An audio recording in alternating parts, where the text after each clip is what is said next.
Uma saudação a todos! Meu nome é Emerson Borges, sou bacharel em História e por mais de 20 anos fui ministro religioso. Sou o escritor desse livro, A Bíblia sob Escrutínio. Sou o criador desse canal no YouTube, como também do Instagram, do site e da página no Facebook Deus e Homens. E hoje vamos falar um pouco sobre o Jesus histórico.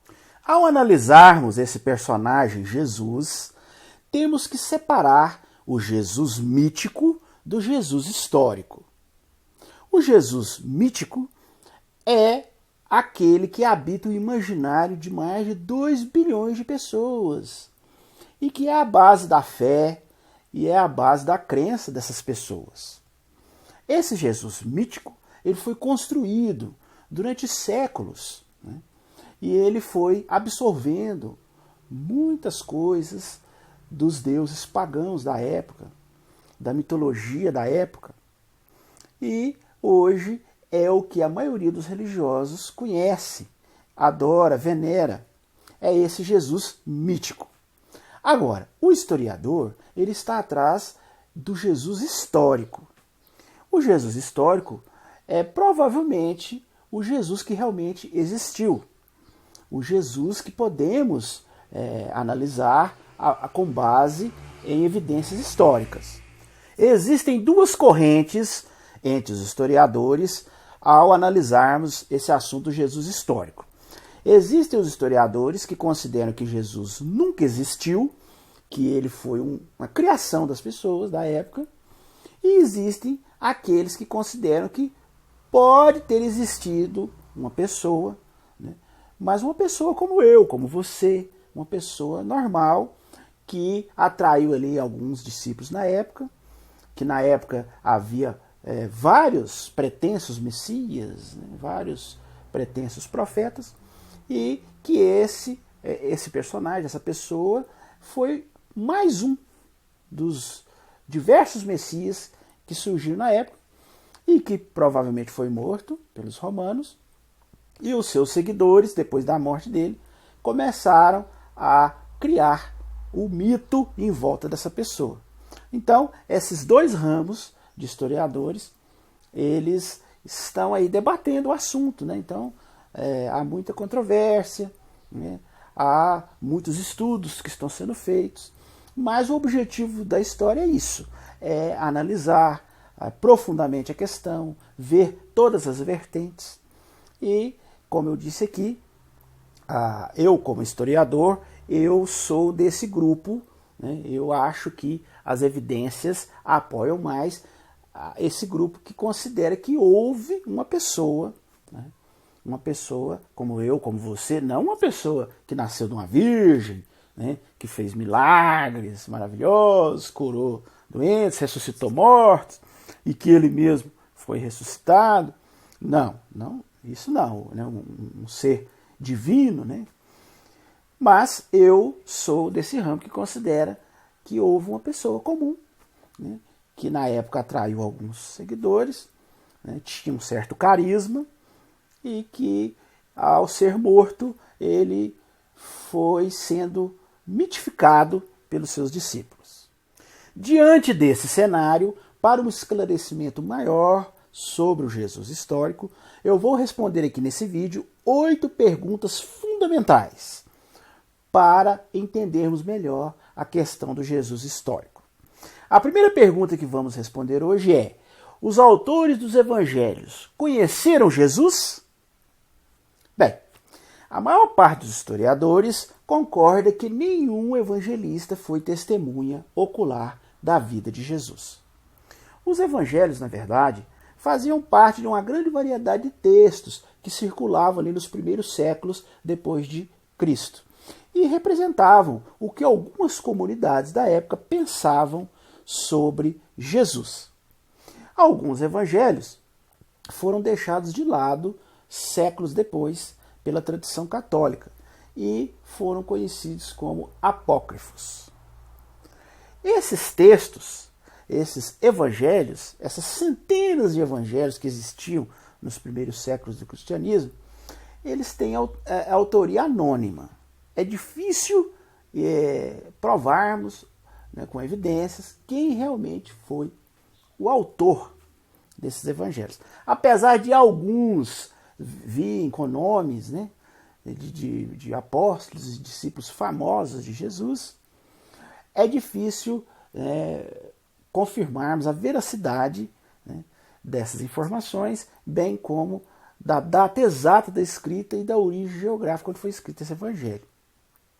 O que nós sabemos, nós historiadores sabemos, é que eles foram criados a partir de relatos, memórias, tradições e textos mais antigos que circulavam entre as primeiras comunidades cristãs da época. E provavelmente foram escritos entre os anos de 70 e 120 de nossa era.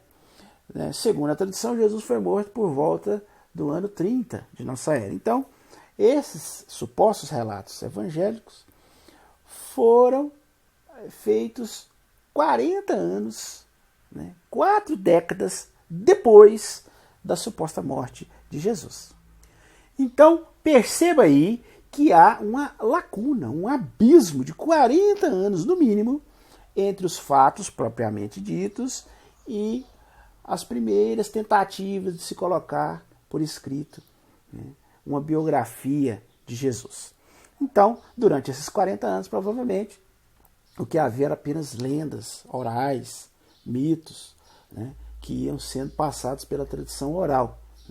E, como você sabe, a cada ponto aumenta um conto. Então, essa tradição oral, ela traz consigo, através das décadas, ela vai sendo aumentada. Existe uma glamorização do assunto. As pessoas vão aumentando os fatos, vão aumentando o que realmente aconteceu. E quando algumas comunidades, já décadas depois, 40, 50, 60, 100 anos depois, resolveram colocar por escrito, eles já começaram a colocar esses relatos já aumentados, já recheados de lendas, de mitos. Então, diante disso, chegamos à óbvia conclusão de que os evangelhos que hoje existem, que a maioria dos religiosos leem e consideram como um relato fiel da vida de Jesus, nada mais são do que uma compilação de mitos e lendas que foram passados através de décadas, através da transmissão oral, e não podem ser considerados documentos históricos, de peso. Primeiro, devido ao tempo da escrita e do acontecimento em si. 40, 50 anos é um tempo muito grande. E, segundo, porque foi escrito não por historiadores imparciais, que não tinham nenhum apego à história, mas foi escrito por pessoas que eram defensores da fé. Então esses evangelhos, na realidade, eram uma defesa da fé.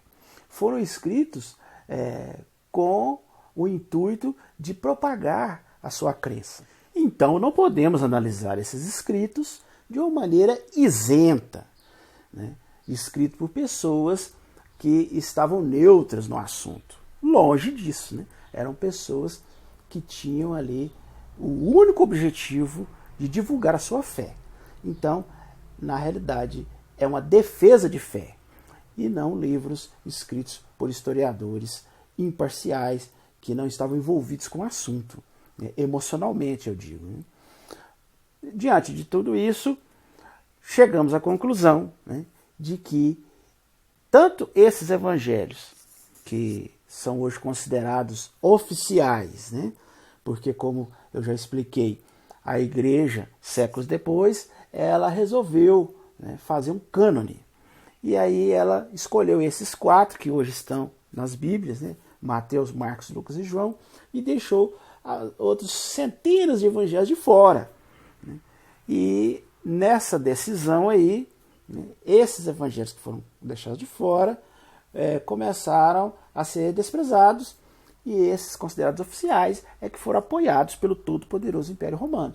Então, o Império dava todas as condições, pagava os melhores escribas para fazer cópias desses evangelhos, então eles sobreviveram até os nossos dias.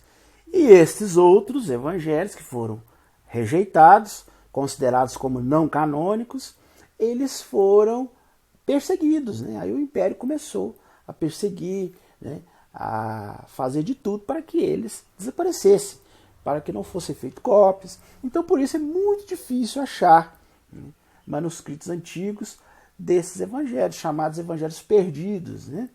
Mas, graças à arqueologia moderna, né, alguns desses evangelhos têm sido encontrados, alguns manuscritos antigos, algumas cópias, algumas das poucas cópias, né, que foram feitas por pessoas que desafiavam o império.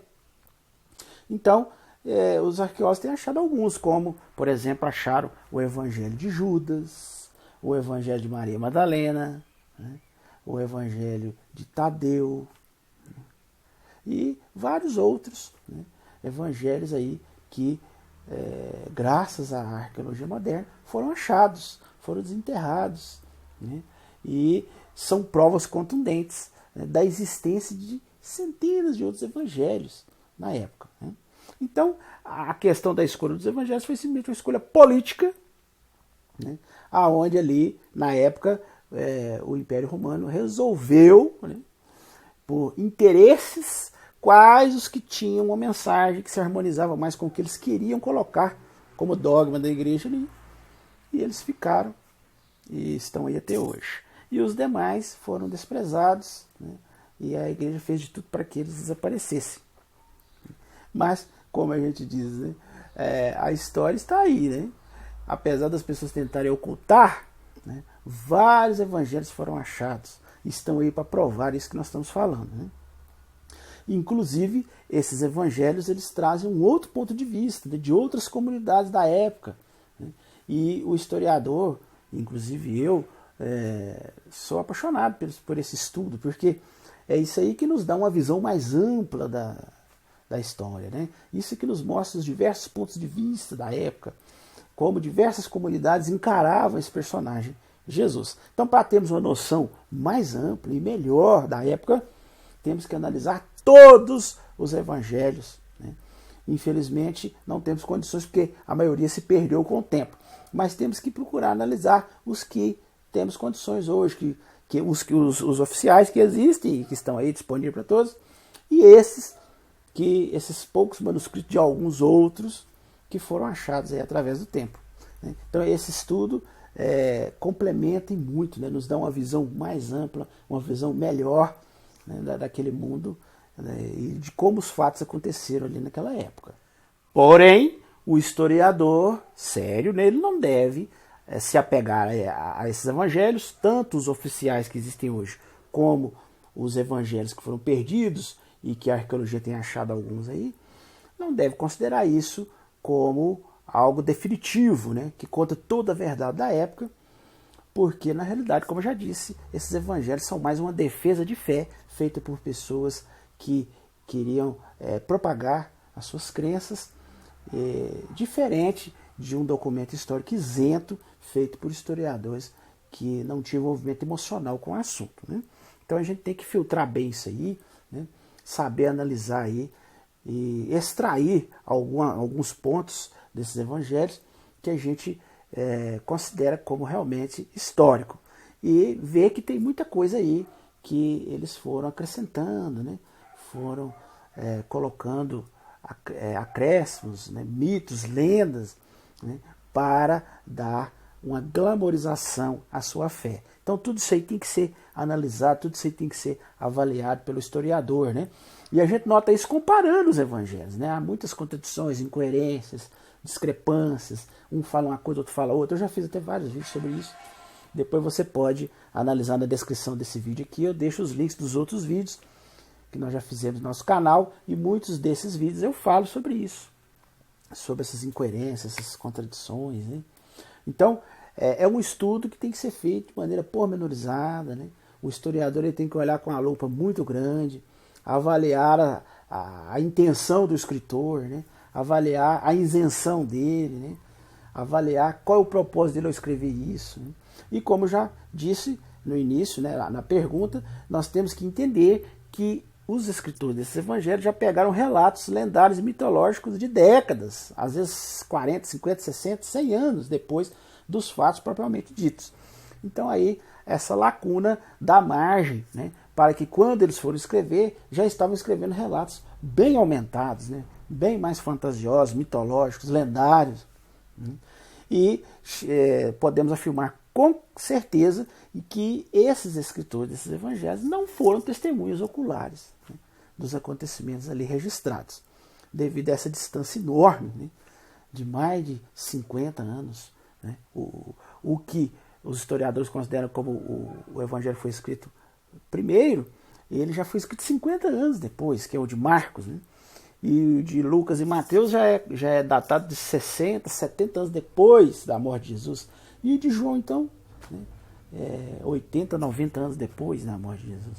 Então, isso é uma prova contundente de que esses escritores eles estavam relatando algo que, além de serem relatos que já haviam décadas, né, sendo aumentados, eles também tiveram a sua participação em dar uma glamorização maior ainda ao escrever.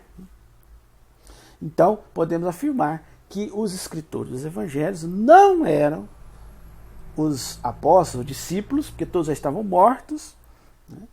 E também esses escritores, eles estavam ali tentando fazer uma defesa da fé. Portanto, temos que saber filtrar bem essas histórias para separar o que realmente é histórico do que é mito, do que é lenda. Então isso é um trabalho muito meticuloso que é feito pelos historiadores. A segunda pergunta que vamos responder hoje sobre Jesus histórico é: como era a família de Jesus? Bem, a família de Jesus é citada em diversos pontos dos evangelhos considerados os canônicos, e também em alguns evangelhos que são considerados apócrifos, né?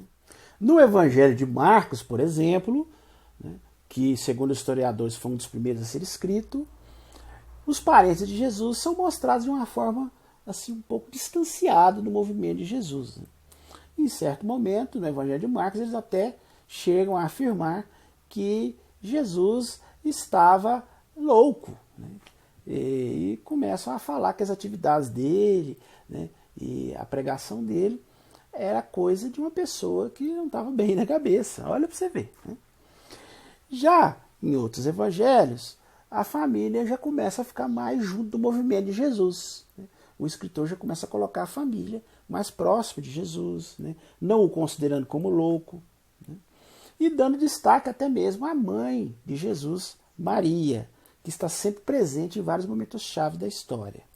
E nos Atos dos Apóstolos, um livro que narra o que acontece com os discípulos após a ressurreição de Jesus, a família recebe um destaque ainda maior, né? Os parentes aí já estão entre os principais pregadores da nova religião cristã que estava sendo construída. E o destaque dessa vez fica para Tiago, que é considerado um irmão de Jesus. Tiago é colocado como um dos principais líderes do cristianismo primitivo. A questão dos irmãos de Jesus tem causado muita discussão entre os acadêmicos e os teólogos, né? Pois esse assunto ele pode afrontar uma das principais crenças da religião católica, que é a virgindade de Maria. Então, muitos teólogos e acadêmicos que tendem a seguir a linha católica, eles tentam achar explicações, porque vários evangelhos falam claramente dos irmãos de Jesus. E visto que eles defendem que Maria era virgem, né, concebeu Jesus e continua virgem, então ela não poderia ter outros filhos, né? Aí eles tentam achar alguma explicação para harmonizar isso aí. Muitos dizem que, na verdade, eles seriam meio-irmãos de Jesus, filhos de um primeiro casamento de José. Outros já dizem que o termo grego utilizado no texto original para irmãos pode significar tanto irmãos como primos. E que houve uma confusão aí na tradução e que na realidade eles não eram irmãos mesmo de Jesus, mas sim primos. Bom, mas polêmicas à parte, a questão é que vários evangelhos colocam realmente eles como irmãos de Jesus. E os evangélicos, o ramo protestante, que não defende a virgindade de Maria, né, eles não veem problema nisso, porque isso não atrapalha a sua crença, os seus dogmas, né? Então eles afirmam que Jesus teve realmente irmãos, que Maria teve outros filhos e tal. E já os católicos, eles tem um pouco de constrangimento com respeito a isso e tenta elaborar outras explicações sobre esse assunto.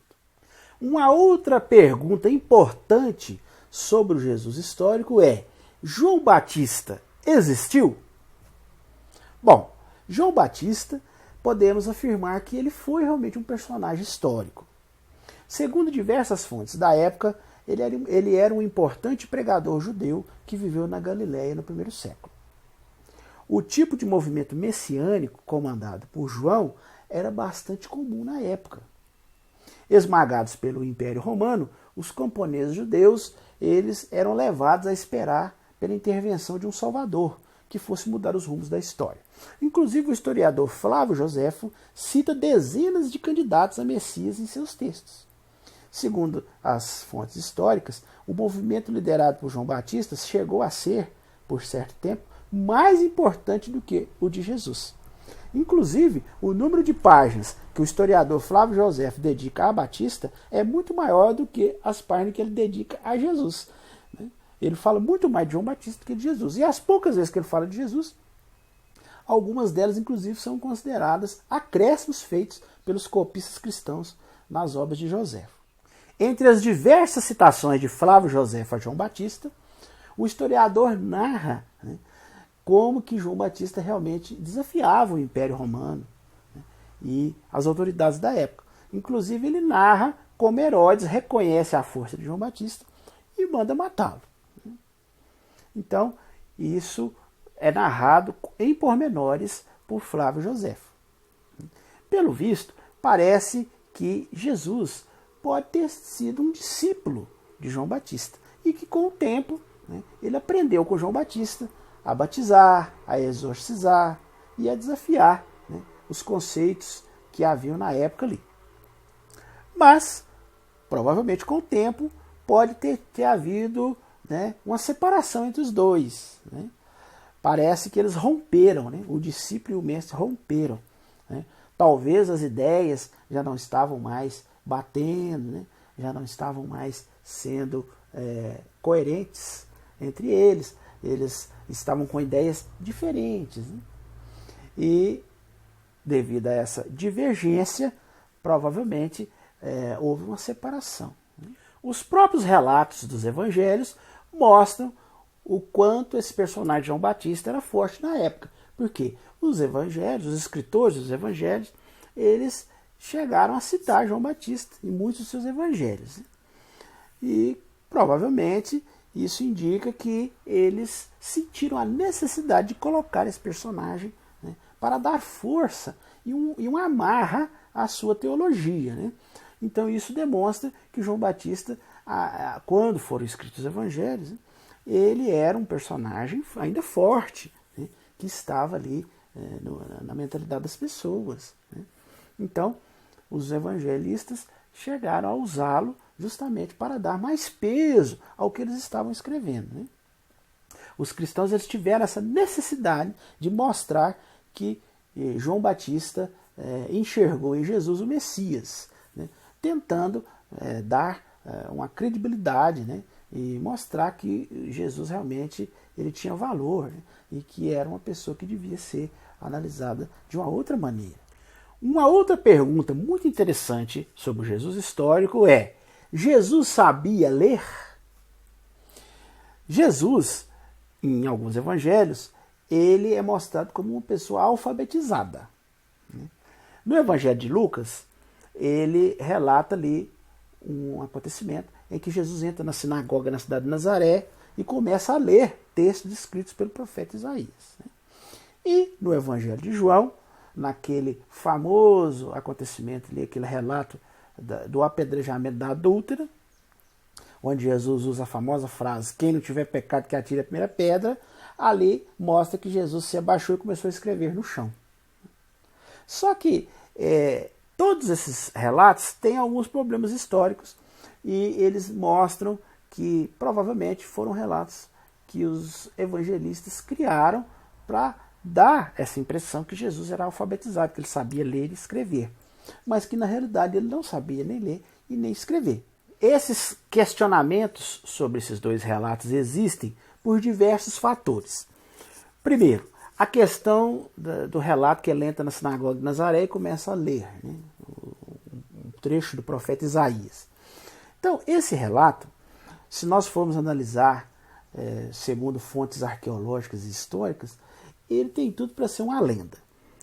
Primeiro, porque, segundo achados arqueológicos e segundo os historiadores, é pouco provável que essa cidade, Nazaré, existisse na época de Jesus, no primeiro século. Né? Há vários indícios de que Nazaré foi uma cidade que começou a surgir, uma pequena vila, pequenininha, né? Depois dessa época, né? Algumas décadas depois dessa época. Inclusive, a Nazaré, os vestígios da Nazaré da época, né? Eles estão numa região plana. E o Evangelho fala que, depois de Jesus ler esse trecho do Evangelho de Isaías lá na sinagoga, os judeus ficaram furiosos, pegaram ele e quiseram jogar ele lá de uma ribanceira, né, de um penhasco. Só que os achados arqueológicos da cidade de Nazaré não estão numa região de encosta, de penhasco, estão numa planície. Então isso aí, por aí você já vê que o escritor do Evangelho, ele talvez pegou essa história da lenda oral, ou talvez ele mesmo criou isso na sua época, né? Talvez porque na sua época talvez já existisse a cidade, mas ele não prestou atenção nesse detalhe da ribanceira, talvez, né? Ele se confundiu com a localidade geográfica. Mas a questão é que existem muitas interrogações sobre isso, né? Existem muitas dúvidas se Nazaré realmente existia na época de Jesus, e se realmente existia, se era uma cidade de grande porte para ter uma sinagoga, porque uma sinagoga só era construída numa cidade onde havia várias pessoas, uma grande comunidade para se reunir ali, né? E além disso, uma cidade que teria um livro da lei, né? Porque os livros da lei eram muito difíceis de serem encontrados na época, porque era um trabalho muito meticuloso, feito por escribas, né? Era difícil. Então, eles tinham dificuldade em fazer essas cópias, né? Eles faziam algumas cópias, alguns poucos escribas, e essas cópias eram raríssimas. Elas ficavam nas principais cidades, cidades maiores, né? Que tinham sinagogas maiores, então eles colocavam ali algumas cópias da lei nesses lugares. Agora, Nazaré, uma cidade que talvez nem existia na época, mas vamos supor que existisse. Era uma cidade pequenininha, uma pequena vila. Dificilmente teria uma sinagoga. E ainda mais uma sinagoga que tivesse um livro da lei. Então, essa história ela tem todos os indícios de ser uma lenda. Com respeito ao outro relato do Evangelho de João, que eu citei, né, o famoso relato do apedrejamento da adúltera, onde é descrito ali Jesus como escrevendo no chão, né, é um outro relato também que traz bastantes questionamentos. Né. Esse trecho do Evangelho de João, capítulo 8, ele é bastante discutido entre os estudiosos. Muitos deles veem essa passagem como uma alteração que foi feita séculos depois à Bíblia, já no século V. Né? Porque é uma passagem que causa um constrangimento muito grande, porque, segundo o relato, Jesus ele vai diretamente contra a lei mosaica. Né? E várias passagens do Evangelho tentam demonstrar que Jesus veio para cumprir a lei, que ele cumpriu perfeitamente a lei, que ele foi um cumpridor da lei. Né? Mas, nesse relato, ele vai contra a lei, porque a lei deixa claro que a adulta tinha que ser apedrejada. E Jesus simplesmente vai contra isso. Né? Ele fala uma coisa totalmente diferente, né? E isso mostra e causa um embaraço muito grande para os religiosos. Então, muitos religiosos, né, inclusive muitas denominações religiosas, consideram esse trecho como um acréscimo. Inclusive, ele não se encontra em muitos manuscritos antigos. Né? Há um debate sobre isso. Ele se encontra em alguns, mas em outros não. Né? E ele se encontra mais em manuscritos posteriores, os mais antigos ele não é encontrado. Então, há essa polêmica sobre esse trecho e muitos consideram um acréscimo feito séculos depois. Né? Mas a questão é que, segundo as estimativas da época, 95 a 98% da população daquela época era analfabeta. Né? Você pode até analisar aqui no nosso país. Se você pegar 50 anos atrás, você vê que o nível de analfabetismo no nosso país era enorme. Né? Agora imagina 200 anos atrás no nosso país. seria a maioria da população, né? Ser alfabetizado era um privilégio para poucos. Agora considere lá na Judéia, no primeiro século, há quase 2000 anos atrás. Pense bem. Analise, né? O Império Romano era o império mais poderoso da época, mas as grandes cidades ali eram Roma, né, que era a capital do Império Romano, e Atenas, né, que era o centro ali, né, educacional da época, filosófico. Né? Então, nessas grandes cidades, segundo os historiadores da época, o nível de analfabetismo já era grande na época. Né? Em Roma e Atenas chegava a 90%, 95% da população. Agora imagine na Judéia, que era uma província menor, distante, considerada uma província de menos importância. Né?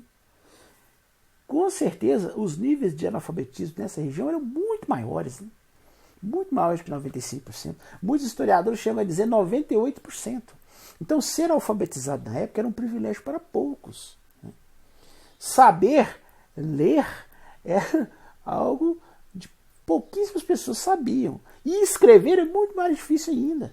Porque você sabe que há uma grande diferença entre saber ler corretamente e escrever. Quer dizer, escrever é mais difícil ainda. Então, saber ler e saber escrever era uma qualidade que pouquíssimas pessoas tinham na época. Né? Pouquíssimas pessoas conseguiam fazer isso. Isso era restrito, essa habilidade era restrita a alguns pouquíssimos escribas, alguns estudiosos, a elite da época ali, né? Alguns reis, alguns príncipes, né? Alguns nobres. Mas a grande massa de pessoas era analfabeta. E seria natural que Jesus, que era um camponês pobre, né, que vivia numa região pobre, uma região afastada dos grandes centros, a possibilidade dele ser analfabeto é muito grande. Né? Realmente fica até difícil, né, um historiador, né, considerar Jesus, diante de todos esses fatos, como sendo uma pessoa alfabetizada, que sabia ler e, além disso, que sabia escrever. Né? Então, diante de todas essas evidências, fica claro, né, que Jesus ele era como os outros ali de sua época, que conviviam com ele. Era uma pessoa que era analfabeta, não sabia ler e nem mesmo escrever, como a maioria das pessoas ali que conviveram com ele, que foram criados com ele, que viveram com ele. Bom, nós analisamos aqui 4 perguntas muito interessantes sobre o Jesus histórico, né? E nós vamos parar por aqui, para o vídeo não ficar muito extenso. E na semana que vem nós vamos falar sobre as outras 4 perguntas muito importantes sobre o Jesus histórico. Vamos respondê-las, né? E eu aguardo vocês no próximo vídeo, nesse mesmo horário, né? O vídeo eu procuro subir todo sábado às 11 horas da manhã. Então eu aguardo vocês para nós continuarmos aqui analisando essas perguntas fundamentais para entendermos o Jesus histórico. E se você chegou até aqui, eu gostaria de lembrá-lo, né? Não esqueça de dar o joinha aí no nosso vídeo, né? Estoure esse like aí para nós, né? Comente no nosso vídeo aí, diga o que você achou, compartilhe com seus contatos, né? Se inscreva em nosso canal, né? Clique aqui, ó, clique nesse quadradinho aqui, se inscreva em nosso canal e, além de se inscrever, acione o sininho de notificações, porque só se inscrever não adianta. Às vezes a gente lança um vídeo e você não é informado. Agora, se você acionar o sininho de notificações, se inscrever e acionar, todos os vídeos que a gente subir, você é notificado. Então, acione o sininho de notificações. Né? E se você desejar adquirir o meu livro, como sempre, eu deixo na descrição dos vídeos os links. Então, você pode olhar aqui na descrição desse vídeo os links onde você pode adquirir meu livro. Tem na Livraria Cultura, tem na Saraiva, tem no meu próprio site. Né? Os principais sites de venda de livro, você vai encontrar o meu livro. Digite aí no Google a Bíblia sob escrutínio, você vai ver vários sites de venda, né, os principais do país. E no meu próprio site, como disse, www.deusehomens.com.br. Clica lá, né, acesse o meu site, você vai ver muitas coisas interessantes, muitas matérias, né? Vídeos, cartoons, tem muita coisa legal lá. Conheça o nosso site, né? E também você pode adquirir o meu livro diretamente do meu site. E se você quiser ver os outros vídeos, né, você acesse o nosso canal, né? E eu deixo aqui também na descrição os links dos outros vídeos. Estão todos aí descritos. Olha na descrição aí, ó, clica aí embaixo para abrir as descrições. Você vai ver todos os links dos outros vídeos que nós já fizemos. Nós já fizemos assim mais de 50 vídeos em nosso canal sobre diversos assuntos. Então, pode ficar à vontade, pode assistir, né? Você vai achar muita coisa interessante aí. Ok? Então, no mais, eu desejo uma excelente semana para todos e aguardo vocês no nosso próximo vídeo. Um abraço a todos e até o nosso próximo vídeo.